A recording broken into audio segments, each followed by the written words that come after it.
que a gente está, né, um aumento de desemprego que vem desde o início do governo Lula, né? Tipo, o desemprego, ele estava estável, aí ele começou a piorar em janeiro. Usando os mesmos critérios para avaliar. Os mesmos critérios para avaliar do governo anterior. Isso é importante. É importante. Começou a piorar. A arrecadação foi já no... Primeiro, você teve uma arrecadação recorde, né, do início de ano, que nunca o governo tinha arrecadado tanto no início de ano. Passou o primeiro mês, a arrecadação já começou a ir pro buraco. Foi a pior da série histórica, desde que começou a ser feito o cálculo. Então, a gente está no pior cenário possível. A inflação está alta e o juro está alto. E aí o governo... Por que o juro está alto? Não é porque o governo gasta demais. A gente tinha uma previsão, quando a gente votou o orçamento no ano passado, de um rombo de 66 bilhões. Aí o governo manda uma PEC para pedir para gastar mais. E aí a previsão de 66 passa para 200 bilhões. É óbvio que eu vou cobrar mais caro para emprestar para um sujeito que está pegando cada vez mais dinheiro emprestado e que não está conseguindo pagar. Porque a gente não consegue pagar a nossa dívida há algum tempo. A gente só está pagando juros e amortização. A gente não paga, não abate do que a gente está devendo de fato há algum tempo. E quanto mais tempo passa, mais eu devo. Menor é a chance de eu pagar. Quanto menor a chance de eu pagar, vai ser maior os juros. Não é culpa do presidente do Banco Central. É culpa de quem está gastando. E aí, beleza, tem uma grande expectativa sobre a âncora fiscal. Eu estava muito esperançoso, né? O que é a âncora fiscal? Estão chamando de arcabouço fiscal. O arcabouço fiscal, né? Qual que é Todo mundo foi entender que porra que era arcabouço. O limite de quanto o governo pode gastar. Eu falei, tá aí. Uma coisa que vai substituir o teto de gastos, que vai vir do governo Lula, que eu vou votar a favor. Porque, vai vir uma coisa que vai limitar gasto. Pode até limitar menos gasto do que o teto, mas vai limitar gasto. Né? Eu acho que, independentemente de ser oposição, é uma coisa que precisa ter. Uma âncora fiscal. Né? Beleza. Aí o que ele manda? Ele manda um negócio que tem um piso de gasto. Então, no mínimo, você precisa ter crescimento de gasto de 0,6% real, acima da inflação.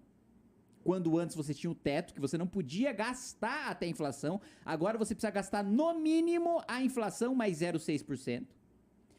E para além disso, ele faz uma projeção completamente falsa da economia. Porque ele parte da premissa de que a arrecadação vai subir quando ela está caindo, de que a economia vai crescer e de que ele vai conseguir criar novos impostos que vão arrecadar 150 bilhões de reais para os cofres públicos. Só que aí tem um detalhe. A maior parte dos tributos, dos impostos, a União, o governo federal, precisa dividir meio a meio com os estados e municípios.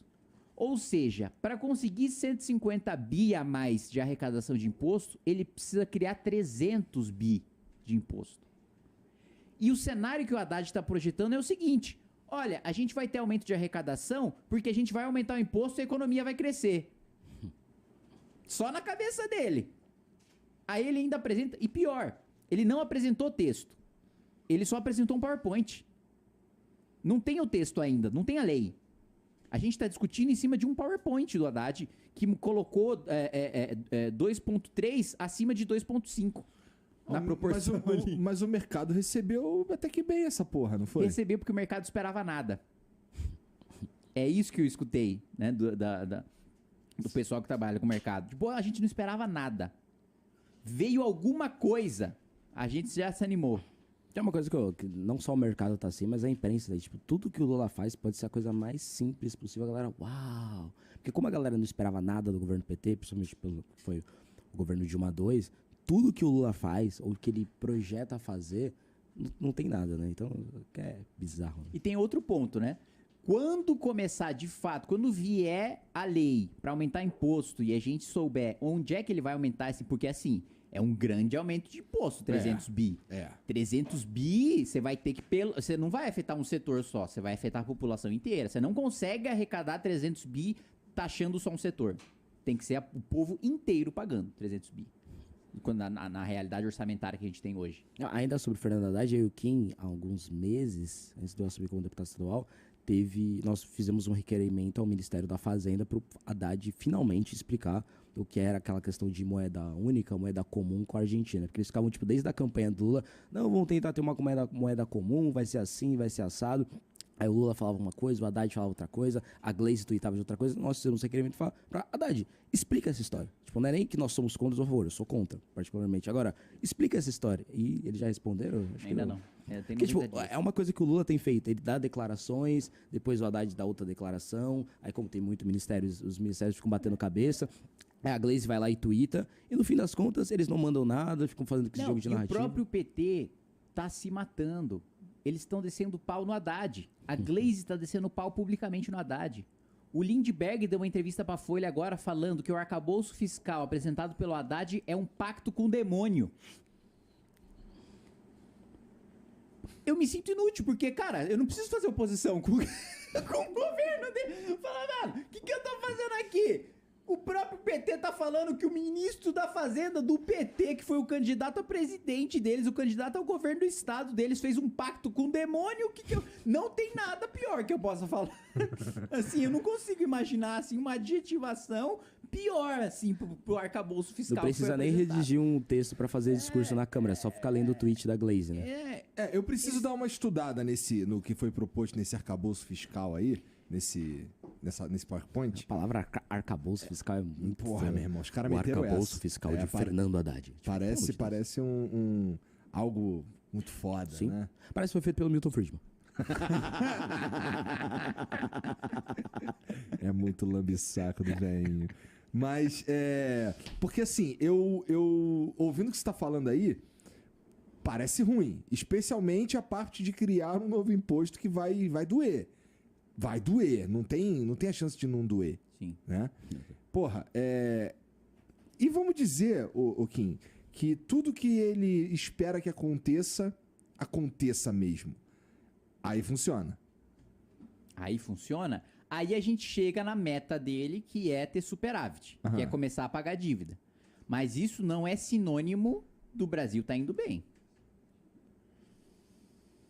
Isso só significa que o governo está arrecadando bastante para pagar a dívida. Mas nesse arrecadar o bastante, ele pode estar esfolando a população. O governo arrecadar no país com a maior carga tributária do mundo é dureza, né? O governo tá arrecadando mais. Eu consigo imaginar alguém, tipo, pô, meu Por Deus, exemplo, não aguento mais.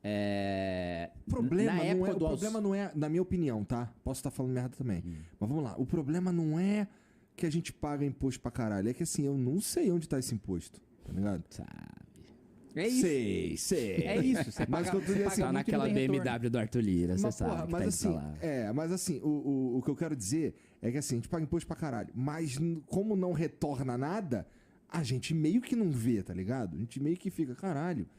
Se eu pagasse imposto pra caralho e eu não precisasse pagar a escola pública, escola da minha filha e plano de saúde, por exemplo, aí foda-se. Sim, é o país com a maior carga tributária do mundo sem ter o maior IDH do mundo. Então, esse pra mim é que é foda. E a gente falar de criar um novo imposto assim, eu fico até com medo, porque assim, cara, já é muito difícil empreender nessa porra, né? E onde é que ele vai bater? Vai bater em nós aqui, pô, classe média é onde ele vai bater, né?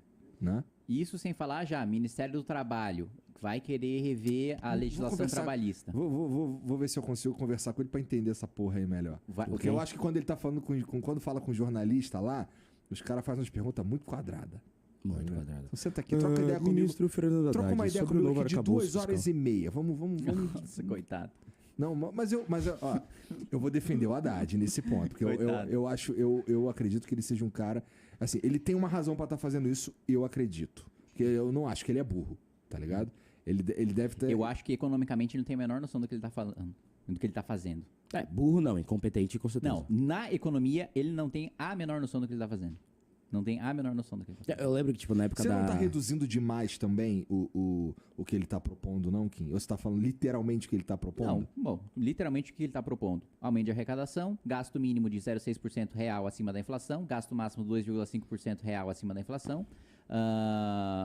Se você gasta demais num ano, você precisa, no ano subsequente, compensar isso. O que parece uma ideia boa, mas é uma ideia ruim, porque significa que no último ano de mandato ele pode estourar de gasto e deixar a bomba pro próximo.